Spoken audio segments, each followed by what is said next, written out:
तुमच्याही चेहऱ्यावरती पिंपल्स येऊन गेल्यानंतर खड्डे तयार झाले आहेत का, स्कार्स तयार झाले आहेत का, कोणतीही क्रीम लावून तुम्हाला अजिबात फरक पडत नाही आहे का, तर आजचा व्हिडिओ मी तुमच्यासाठीच बनवला आहे. कारण की या व्हिडिओमध्ये मी तुम्हाला 100% वर्किंग उपाय सांगितला आहे. तो व्हिडिओ कुठेही स्किप करू नका, व्हिडिओ शेवटपर्यंत नक्की बघत राहा.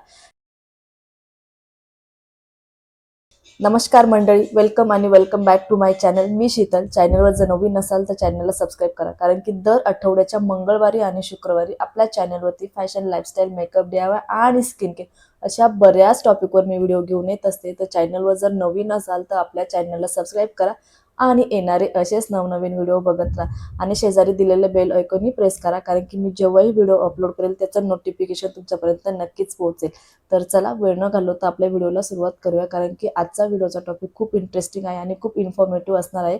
कारण की आजच्या व्हिडिओमध्ये मी तुम्हाला चेहऱ्यावरचे जे खड्डे आहेत, स्कार्स आहेत, ते कसे कमी करायचे, त्यासाठी तुम्हाला एक पूर्ण बेसिक टू ॲडव्हान्स जे आहे ते मी तुमच्याबरोबर शेअर करणार आहे. फुल इन्फॉर्मेशन शेअर केली आहे.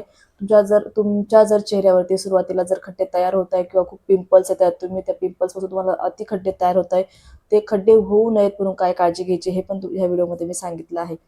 तर चला व्हिडिओला सुरुवात करूया. व्हिडिओ कुठेही स्किप करू नका, व्हिडिओ शेवटपर्यंत नक्की बघा. तर आजच्या व्हिडिओमध्ये मी तुम्हाला चेहऱ्यावरचे खड्डे कसे कमी करायचे, त्यासाठी 100% जे उपाय आहेत ते काम करतील. तर असे काही उपाय सांगितले आहेत, तर व्हिडिओ कंटिन्यू बघत. तर चेहऱ्यावरती खड्डे का पडतात? जेव्हाही पिंपल्स येते तर त्या पिंपलच्या आपल्या स्क्वीज करतो आपण, त्या पिंपल फोडतो, तर त्याच्यानंतर आपल्याला आपल्या चेहऱ्यावरती खड्डे तयार होतात. खड्डे म्हणजे स्किन डॅमेज होते. स्किन डॅमेज झाल्यामुळे आपल्या स्किनमधलं जे कोलेजन आहे ते कमी होतं. कोलेजन कमी झाल्यामुळे आपल्याला स्कार्स वाढतात किंवा कमी होतात. त्या ठिकाणी जी आपलं खोलवर उंचवटे तयार होतात, त्यालाच आपण स्कार्स असे म्हणत असतो, ॲक्ने स्कार्स म्हणत असतो. म्हणजे खड्डे तयार होतच असतात. मग खड्ड्यांमध्ये पण बरेच प्रकार असतात. मी आता बघायला गेलं तर लहान खड्डे, मोठे खड्डे, डीप खड्डे, खोलवर खड्डे, म्हणजे असे बरेच टाईप असतात. छोटे मोठे असे बरेच टाईप्स असतात त्यामध्ये पण. तर आता आपल्याला कुठला टाईप्स असतो आपण तो पण बघून घेणार. तर जेव्हाही आपल्याला पिंपल्स येतो, जेव्हा आपण तो पिंपल्स फोडतो, त्याच्यानुसार आपल्याला स्कार्स तयार होतात, ॲक्ने तयार होतात. तर ॲक्ने स्कार्स का तयार होतात? ॲक्ने स्कारचे पण बरेच टाईप आहेत. तर जो नंबर 1 जो स्कार्प आहे म्हणजे आईस पिक स्कार्स, म्हणजे खूप लहान खड्डे. आपण जर इन्स्टंट आपल्याला पिंपल्स आले, आपण स्क्वीज केलं तर आपल्याला छोटे खड्डे पडतात, त्याला आपण आईस पिक स्कार्स असे म्हणतो. दुसरा जो खड्ड्याचा टाईप आहे किंवा दुसरा जो स्कार्स तयार होतो तो बॉक्स स्कार्स तयार होतो. बॉक्स स्कार्स म्हणजे मोठ्या आकाराचे मोठे खड्डे. बहुतेक वेळेस तुम्ही ऑब्झर्व केला असेल, बहुतेक लेडीजच्या याच्यावरती किंवा जेंट्स, म्हणजे लेडीज जेंट्स दोघांनाही हा प्रॉब्लेम असतो. त्यांना एकदम चौकोनी मोठे खोलवर खड्डे असतात, त्याला बॉक्स स्कार्स असे म्हणतात. आणि तिसरा जो आहे तो रोलिंग स्कार्स. रोलिंग स्कार्स म्हणजे ज्यांनाही चेहऱ्यावरती पिंपलचे डाग पडतात ना, त्याचे मोठे मोठे स्क्वेअर तयार होतात किंवा निव्वळ स्किन टोन तयार होतो, तो पण एक स्कारचाच भाग असू शकतो. असे 3 टाईप्समध्ये आपल्याला स्कार्स तयार होत असतात. तर आता आपण स्कार्स का होतात आणि स्कार्समध्ये कोणते टाईप्स आहेत हे तुम्हाला मी सांगितलेलेच आहे. तर स्कार्स होऊ नये किंवा ॲक्ने स्कार्स होऊ नयेत किंवा खोलवर खड्डे तयार होऊ नयेत, तर त्यासाठी मी तुम्हाला एक घरगुती रेमेडी सांगणार आहे. पण घरगुती रेमेडी आहेत जे लहान जे खड्डे असतील, सुरुवातीचे जे खड्डे असतील तेच क्लिअर करण्यास काम होईल. म्हणजे सुरुवातीला जे असेल, पहिली जी सुरुवात असेल ॲक्ने स्कारची किंवा पिगमेंटेशनची, तर हे घरगुती उपायाने कमी होऊ शकतात. ज्यांनाही मोठे खड्डे असतील त्यांचे जे आहे ते घरगुती उपायांनी क्लिअर होणार नाही. ज्यांना सुरुवात असेल त्यांनी हे रेमेडीज जे आहे ते अप्लाय करायचे.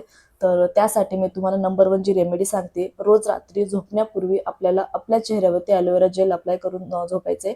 जेही लहान मोठे खड्डे असतील किंवा जे पिंपल्सचे डाग पडतात, टॅनिंग होतं म्हणजे पिंपल्सचा डाग पडतो, डार्क स्पॉट तयार होतात, ते ॲलोवेरा जेलने हळूहळू कमी होतात आणि फेड आउट होण्यास नक्कीच मदत होते. तर त्यामध्ये दुसरी जी रेमेडी आहे आपली, तर बेसन आणि दहीचा आपल्याला पॅक लावायचा आहे आठवड्यातून 2 वेळेस. ज्याही पिंपलचा डाग आल्यानंतर चेहऱ्यावरती टॅनिंग तयार होते आणि आपला चेहरा जो डल दिसतो तो ब्राईटन करण्यास आपल्याला पॅकचं काम करणार आहे. त्यामुळे बेसन आणि दह्याचा जो पॅक आहे आपल्याला आठवड्यातून 2 वेळेस आपल्या चेहऱ्यावरती अप्लाय करायचा आहे. आणि तिसरा जो घरगुती रेमेडी आहे किंवा तिसरा जो घरगुती उपाय आहे, त्यामध्ये आपल्याला आपल्या चेहऱ्यावरती मध लावायचे, हनी लावायचे. हे रात्री म्हणजे हे तुम्ही डेली बेसिसमध्ये किंवा आठवड्यातून 2 वेळेस पण लावू शकता. छान मधाचा आपल्याला एक पॅक लावायचा, आपल्या चेहऱ्यावरती एक थिक लेअर लावायचा आहे आणि 15 मिनिटानंतर आपला चेहरा साध्या पाण्याने वॉश करायचा आहे. हा जो मधाचा जो बेनिफिट आहे आपल्या स्किनला एक स्मूथनेस तयार करण्यास काम करेल. आपल्या स्किनचं जे सरफेस आहे ते प्लेन करण्यास काम करेल, मॅट फिनिश देण्यास काम करेल.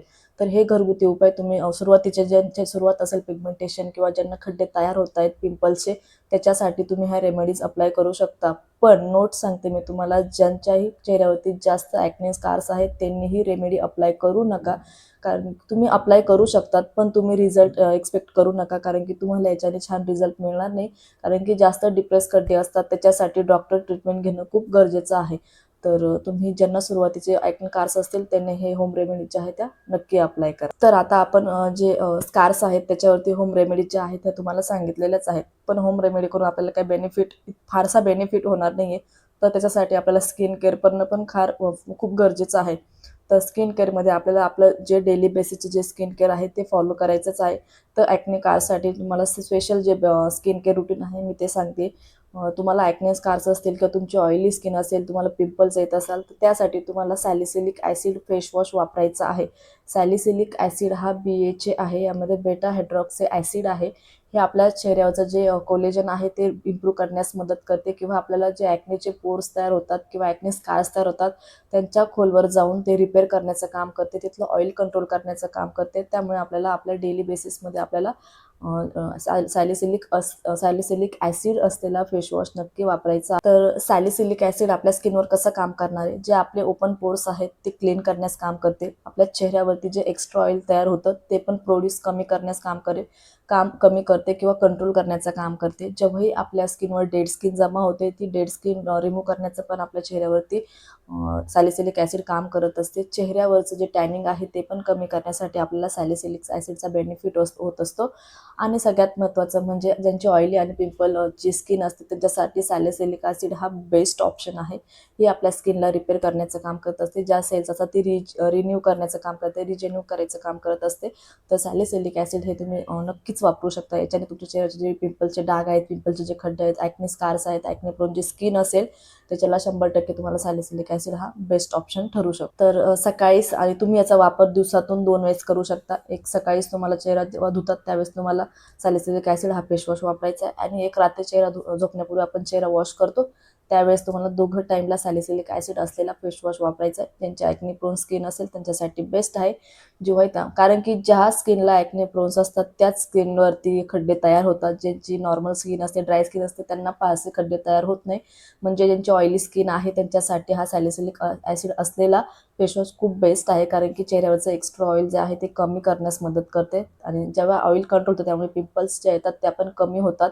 त्याच्यासाठी हा बेस्ट आहे. तर नक्की ट्राय करा तुम्ही हा सॅलिसिलिक ॲसिड. बहुतेक ब्रँडमध्ये छान छान जे आहेत सॅलिसिलिक असलेले ॲसिड असलेले फेसवॉश नक्की मिळतात. काही जर प्रोडक्ट असतील तर मी डिस्क्रिप्शनमध्ये टॅग करून देण्याचा प्रयत्न करेन.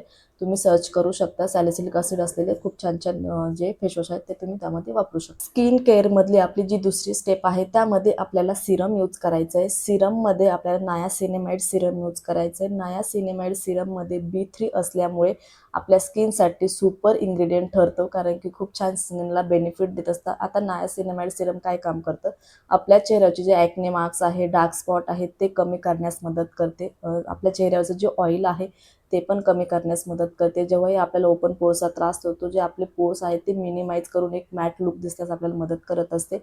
आणि जेव्हाही तुमच्या चेहऱ्यावरचे काही डार्क स्पॉट असतात त्यांना एक इव्हन टोन करण्यासाठी पण नायासिनेमाइड सिरम आहे उत्तम काम करते. नायासिनेमाइड सिरम हे ऑल स्किन टाईपसाठी सुटेबल आहे. स्पेशली जर बघायला गेलं तर ऑइली ॲक्ने प्रोनच्या स्किनसाठी तर बेस्ट आहे. तर नायासिनेमाइड सिरम पण बहुतेक ब्रँडमध्ये छान छान ऑप्शन आहेत, तुम्ही सर्च करून बघू शकता.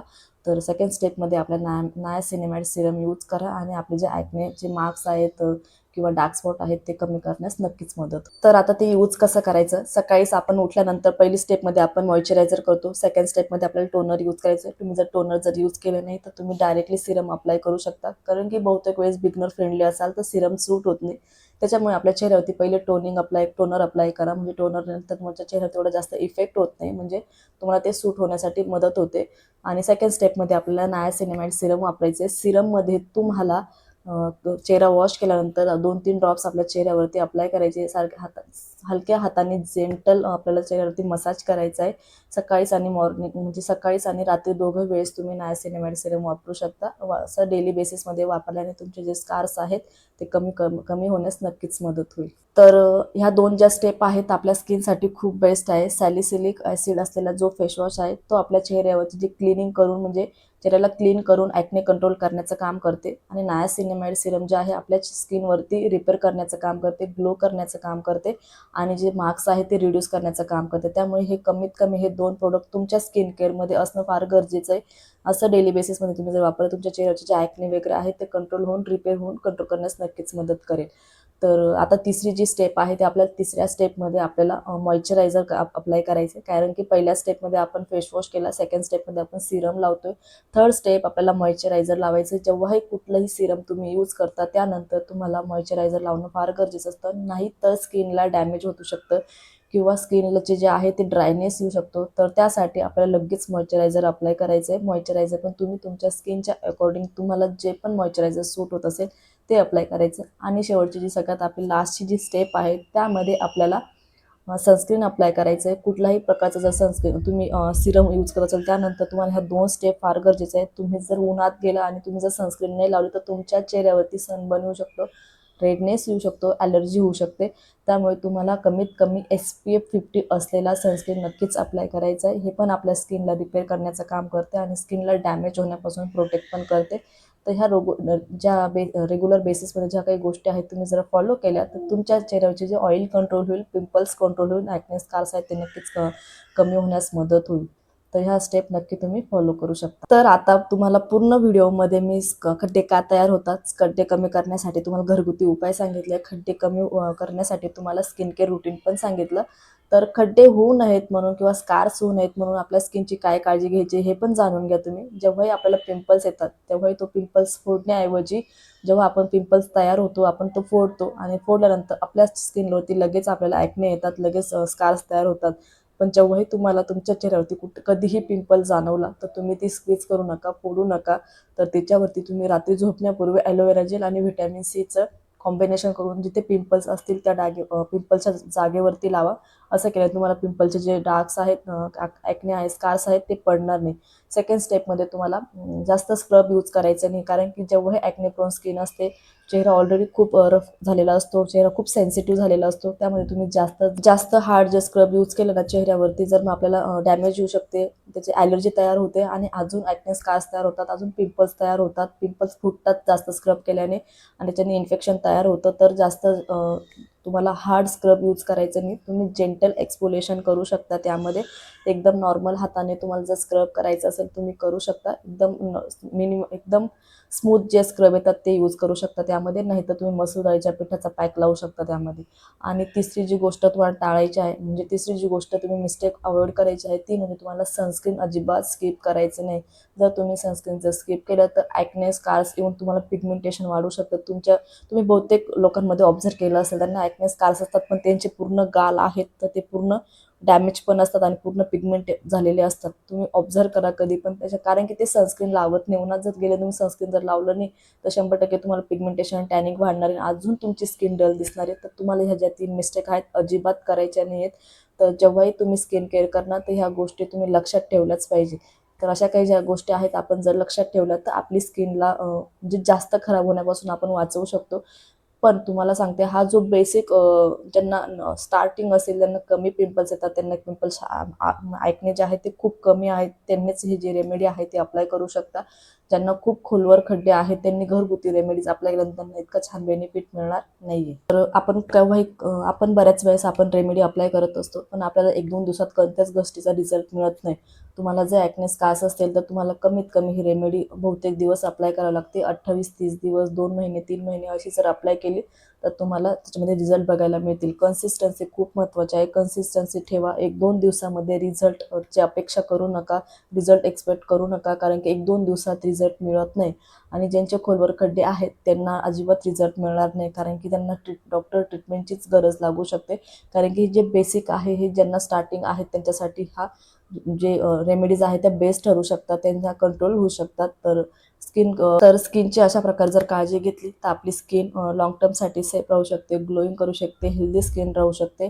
तर काही काही गोष्टी ज्या आहेत त्या मी सांगितल्या आहेत त्या तुम्ही डेली बेसिसमध्ये फॉलो करा आणि आपल्या स्किनला छान प्रोटेक्ट करा, आपल्या स्किनला ग्लो बनवा, हेल्दी बनवा. तर आय होप तुम्हाला आजच्या व्हिडिओमध्ये क्लिअर झालंच असेल.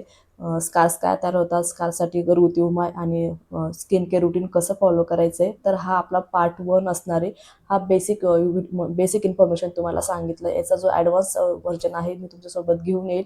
कारण की आता आपण बेसिक घरगुती उपायांनी बघितलं, तर याच्यासाठी आपल्याला डॉक्टरच्या काय काय ट्रीटमेंट लागू शकतात आणि प्रत्येक ट्रीटमेंटची किती कॉस्टिंग येऊ शकते हे पण मी तुम्हाला पार्ट 2 व्हिडिओमध्ये सांगणार आहे. तर आपल्या चॅनलवर जर नवीन असाल तर चॅनलला सबस्क्राईब करा. कारण की पुढचा व्हिडिओ बघण्यासाठी जर तुम्ही चॅनलला सबस्क्राईब करत तर तुमचं आणि चॅनलला सबस्क्राईब करून बेल नोटिफिकेशन जे आहे ते प्रेस करा. कारण की मी जेव्हाही व्हिडिओ अपलोड करेन त्याचं नोटिफिकेशन तुमच्यापर्यंत नक्कीच पोहोचेल. तर चला, आय होप तुम्हाला व्हिडिओ आवडलाच असेल. तर व्हिडिओ आवडला असेल तर व्हिडिओला लाईक करा, जास्तीत जास्त लोकांपर्यंत शेअर करण्याचा प्रयत्न करा. कमेंट करून सांगा तुम्हाला मी सांगितलेली इन्फॉर्मेशन आवडते की नाही आवडते आणि येणारे असेच नवनवीन व्हिडिओ तुम्ही पाहत राहा. तर चला, भेटू नेक्स्ट व्हिडिओसोबत. तोपर्यंत धन्यवाद.